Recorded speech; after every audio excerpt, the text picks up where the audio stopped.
Se você perguntasse a pessoas interessadas na história romana, aleatoriamente, qual pessoa foi o maior inimigo do Império Romano do Ocidente, excluindo assim inimigos anteriores como Aníbal, acho que 90% das pessoas, ou mais, responderiam Átila, o Huno, ou talvez Alarico, o Visigodo. E de fato, esses realmente foram inimigos formidáveis, que infligiram muito dano ao Império Romano e causaram grande sofrimento entre a população romana. No entanto, e se eu te dissesse que a pessoa que provavelmente causou tal quantidade de danos ao Império Romano do Ocidente, que poderíamos realmente dizer que esta é a pessoa principalmente responsável pela queda desse império, foi Genserico, rei dos Vândalos. No século V d.C., o Império Romano estava sob ataque de todos os lados. No final de 406 ou início de 407 d.C., uma grande quantidade de diferentes tribos germânicas conseguiu romper as defesas romanas do Reno, despejando-se assim nas províncias romanas da Gália e Espanha. Entre essas tribos germânicas estava uma especialmente feroz, chamada os Vândalos. Neste vídeo aqui, eu falei com mais detalhes sobre a história anterior dos Vândalos e suas possíveis origens. E entre essa tribo vândala havia um jovem de 16 ou 17 anos chamado Gaiseric. Gaiseric nasceu em 389 ou 390 d.C. na região da Panônia. Então, na Hungria moderna, perto do lago Balaton. Com 16 ou 17 anos, portanto, ele provavelmente já estava em idade de combate e muito provavelmente já participava ativamente das batalhas da travessia da fronteira do Reno no final de 406 ou início de 407 d.C. Os Foederati francos, soldados federados lutando pelo Império Romano, quase repeliram o ataque dos vândalos, e muitos vândalos morreram contra os francos. Algumas estimativas sugerem baixas muito altas na casa dos milhares. O pai de Gaiseric morreu nesta guerra contra os francos, e desde então os vândalos e os francos se tornaram inimigos amargos. Mas os alanos e outras tribos germânicas logo se juntaram aos vândalos, e assim eles conseguiram superar os francos em algum momento e finalmente puderam invadir as províncias da Gália e Hispania do Império Romano do Ocidente. Após a morte do pai de Gaiseric, durante as batalhas da travessia do Reno, o irmão de Gaiseric, Gundaric, tornou-se rei dos vândalos. Nos anos seguintes, os vândalos, como as outras tribos germânicas que conseguiram romper a fronteira do Reno para o Império Romano do Ocidente. Os burgúndios, os alani e os suevos. Os vândalos vagaram sem rumo por um tempo, causando muito caos e saqueando terras em seu caminho. Essas tribos germânicas estavam sempre ansiosas por saque e pilhagem. Por fim, os vândalos se estabeleceram por volta de 409 ou 410 na província romana da Hispania.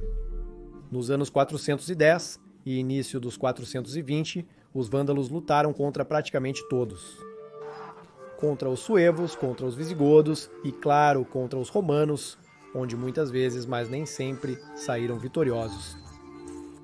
Por volta de 425, eles conseguiram conquistar Cartago Nova e Ristalis, ganhando assim acesso à costa do Mediterrâneo e forçando os romanos a lhes ensinar como construir navios. Em 428, possivelmente em uma batalha contra os suevos, Gunderic, rei dos vândalos, morreu. Foi então que Gaiseric assumiu o reinado dos vândalos de seu irmão. Gaiseric decidiu imediatamente que seu povo provavelmente teria uma vida melhor na África do que com as constantes guerras contra romanos, visigodos e suevos na Espanha. E assim, em 429, os vândalos se estabeleceram em Mauritânia Tingitana com todo o seu povo, estimado em cerca de 80 mil pessoas em seus navios recém-construídos. Os vândalos chegaram à Mauritânia Tingitana e rapidamente assumiram o controle da região. E a partir de agora, o incrível gênio estratégico de Gaiseric brilharia. Basicamente, todas as tentativas dos romanos de derrotar Gaiseric falharam. Inicialmente, o avanço dos vândalos podia ser interrompido às vezes. O general romano do Ocidente, Bonifácio, teve algum sucesso inicial em desacelerar os vândalos e causar algumas baixas entre eles. Mas então, em 430, Gaiseric derrotou Bonifácio, e este último teve que se retirar para a cidade fortificada de Hiporégios, a mesma cidade onde Agostinho de Hipona vivia. Os vândalos sitiaram a cidade por um ano inteiro, até que finalmente caiu em 431, e Agostinho de Hipona provavelmente morreu durante esse cerco. Mas Bonifácio conseguiu fugir antes da queda da cidade com algumas de suas tropas. Em 431, então, o Império Romano do Oriente enviou ajuda sob a liderança do germânico Magister Militum Aspar. Os romanos do Oriente sob Aspar e os romanos do Ocidente sob Bonifácio se uniram e enfrentaram Gaiseric novamente em uma batalha em campo aberto perto de Hiporégios. E, incrivelmente, Gaiseric venceu novamente, revelando seu incrível gênio estratégico. Bonifácio morreu mais tarde em uma batalha contra o outro general romano do Ocidente, Flavius Aetius, em outra guerra civil sem sentido. Clássico romano, em vez de se unirem contra os invasores germânicos, continuaram lutando entre si. Aspar pelo menos conseguiu conter os vândalos mais tarde, mas ele foi chamado de volta em 434 para o leste porque os hunos estavam avançando. Assim, o Império Romano do Ocidente teve que fazer as pazes com os vândalos. Em um tratado em 435, os vândalos receberam uma parte da província da África proconsulares e foram feitos foederati do Império. Mas é claro, Gaiseric não estava satisfeito com isso. Não Gaiseric, aquele psicopata ganancioso e brilhante. Pois logo após 435, ele secretamente se preparou para a guerra. E Gaiseric era um mestre em usar as guerras civis romanas ou outras guerras romanas a seu favor. Quando em 436 houve uma revolta no reino burgúndio, que Aetius teve que reprimir, e quando então uma guerra com os visigodos irrompeu em 436, Gaiseric viu que sua chance havia chegado. Ele esperou um pouco mais até ter reunido mais força e atacou em 439 a província de Bizarcaina sem uma declaração de guerra, violando assim o Tratado de Paz de 435. Ele continuou a cercar Cartago, e a cidade foi tomada rapidamente em outubro de 439 d.C. Muitos navios de guerra romanos caíram nas mãos dos vândalos, que estavam estacionados no porto de Cartago. Mas como Aetius ainda estava ocupado lutando na Gália e Hispania, ele não pôde fazer muito contra Gaiseric. Em 440, Gaiseric atacou a Sicília. Ele sitiou Panormus e pode ter ocupado a cidade de Lilybium.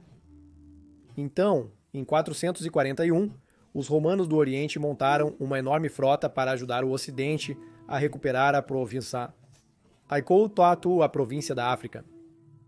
Esta frota, que estava sob o comando de 3 generais chamados Aerobindus, Ancila e Germanus, chegou a Sicília mais tarde em 441, derrotando todas as forças vândalas na ilha. E isso poderia ter sido tudo. Isso poderia ter sido o fim de Gaiseric. Mas o que aconteceu? O que aconteceu? Átila aconteceu. Os hunos estavam se aproximando do leste no pior momento possível. Eu li em algum lugar, não me lembro exatamente onde, mas isso soa muito lógico, que Gaiseric enviou enviados aos hunos dizendo a Átila que os romanos do leste estariam vulneráveis porque haviam retirado uma grande quantidade de navios e tropas e que agora seria a hora de atacar. E assim os romanos do leste tiveram que retirar sua frota. E novamente a astúcia de Gaiseric venceu. Sua rede de informantes, emissários e diplomatas provou ser crucial para frustrar este ataque romano do leste. Gaiseric não era apenas inteligente e impiedoso, mas ele sempre sabia o que estava acontecendo no mundo, quem estava prestes a atacar quem e, de acordo, planejava suas estratégias como um jogador de xadrez genial e psicopata. Como consequência desta expedição fracassada, um novo tratado de paz teve que ser estabelecido em 442, no qual os vândalos receberiam a província da África, Mauretânia estava anteriormente ainda sob controle romano ocidental, mas na realidade não tanto. Isso foi um golpe brutal para o Império Romano Ocidental e, na minha opinião, o que realmente o matou. Sem a receita fiscal da África, o Império Romano Ocidental simplesmente não conseguia levantar novos exércitos, nem mesmo manter os existentes, e assim tinha cada vez menos fundos para lutar contra a crescente ameaça bárbara. Curiosamente, no entanto, os envios de grãos para a Itália e Roma continuaram, ao contrário do que muitos podem acreditar. Mas é claro que agora os romanos tinham que pagar pelo grão, enquanto antes vinha de graça. Agora, alguém poderia pensar que Gaiseric finalmente estaria contente com o que havia conquistado, mas não Gaiseric. Em 455, ele conquistou a Sardenha, a Córcega e Malta e invadiu a costa da Itália. Então, em 455, ele novamente, astuto e impiedoso como era, usou o caos total em Roma a seu favor. Em rápida sucessão, primeiro Aetius, o general do Império Romano Ocidental, foi assassinado pelo imperador Valentiniano III e apenas um ano depois, o próprio imperador foi assassinado por leais de Aetius. Assim, o Império Romano Ocidental entrou em total colapso. Gaiseric imediatamente usou essa situação a seu favor. Preparou a frota, navegou para Tumpo, Itália, e saqueou a própria Roma em 455. Após 14 dias de saques implacáveis, Gaiseric voltou navegando com uma quantidade incrível de saque e com o restante da família imperial ocidental. É isso que fez com que o nome dos vândalos ainda seja conhecido em todo lugar hoje, ou seja, a palavra vandalismo vem desta tribo germânica. Tenho certeza de que Gaiseric ficaria surpreso se soubesse que este é o único legado duradouro que os vândalos deixaram para o mundo. Então, em 460, os romanos tentariam mais uma vez reconquistar a província perdida da África sob o heróico imperador Majoriano, a quem dediquei este canal. Mas Majoriano cometeu um erro crítico. Ele subestimou o gênio psicopata de Gaiseric. E assim, a frota romana ocidental de Majoriano foi destruída pelos vândalos antes que pudesse ser usada. Uma história trágica e um trágico imperador-herói, sobre quem fiz muitos vídeos, por exemplo este aqui. Outro inimigo formidável de Gaiseric foi Marcellinus, que ajudou o imperador Majoriano a recapturar a Sicília e a Sardenha dos vândalos em 467. O imperador romano ocidental Anthemius tentou reconquistar o reino vândalo com a ajuda deste Marcellinus, mas a missão foi abortada devido a condições climáticas extremas durante todo o verão.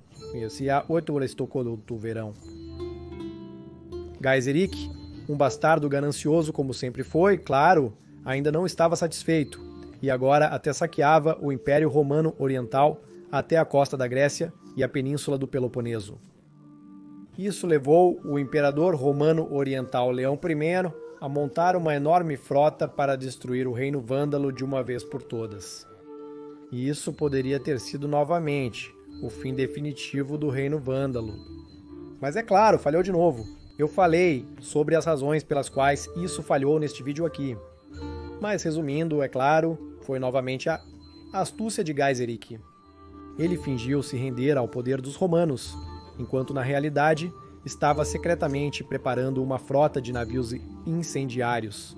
E então, quando o vento mudou, ele lançou esta frota de navios incendiários em um brutal ataque, surpresa à desprevenida, frota romana oriental, que estava ancorada no Cabo Bom em 468.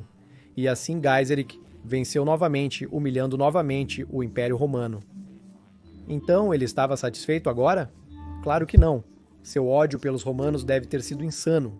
Não sabemos porquê, mas ele sempre continuou lutando contra os romanos, nunca parecendo estar satisfeito. E então ele novamente invadiu a costa da Grécia, até que os vândalos foram repelidos, com pesadas perdas pelos maniotes na cidade de Canípolis. Em retaliação, os vândalos pegaram 500 reféns gregos e os assassinaram brutalmente. Tamanha era a brutalidade absoluta de Gaiseric, rei dos vândalos. Um psicopata impiedoso e altamente inteligente, sempre tramando e sempre obstinado em conquistar e destruir. Foi apenas em 474 que a paz foi estabelecida com o Império Romano do Oriente. Quando Gaiseric finalmente morreu em 477, este flagelo dos romanos, na idade insana de 87 ou 88 anos, o Império Romano do Ocidente havia oficialmente terminado um ano antes. Durante sua longa vida, Gaiseric testemunhou inúmeras batalhas. Quando ele estava na fronteira do Reno, em 406, o Império Romano ainda estava absolutamente intacto. E quando ele morreu, o Império Romano do Ocidente já não existia mais. E ele mesmo desempenhou o maior papel nessa queda.